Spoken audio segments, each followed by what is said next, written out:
Sino nanalo? Sino nanalo? O, sige yung dalawa nanalo. Ano kayo?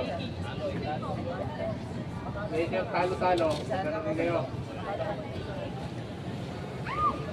Panalo to. Maganda kayo. Pag unang ano. So kayo dito, ha? Diba? Ganito yung ano ha? Ganito yung rectangle yan, diba? Ganyan. So ito kayo group 4 ito. Ito yung nanalo. Yan yung pinakamadali dyan, no?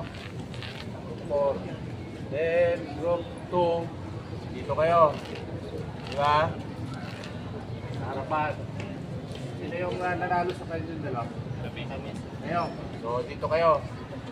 Dali-dali pa, no? 3. Then yung pinakatalo dito. Hirap. Okay. Kantin yan, sir, ano? Kantin. Yung kantin na yan. Yan yung orientation ng kantin, ha? Ay, downhill kasi ito.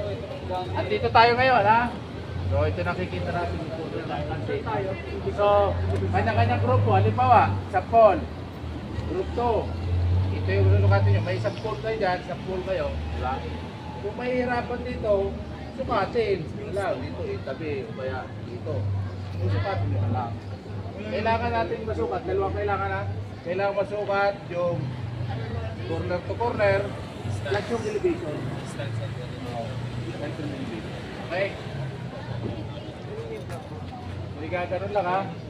Yung isa ipipig sa ano, tulad dyan. Pagka ginagalaw-galaw, ito gagalaw-galaw din. Okay? So, para ma-fix ito, ay walang gagalaw na.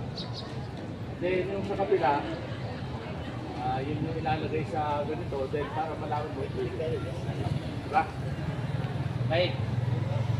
Puro yan ka format na. So may oras lang din tayo kasi isang distance, saka isang elevation lang naman gagawin. So ilang minutes kailangan natin? 40 minutes. Wala yan, ha? Okay, iikot yun.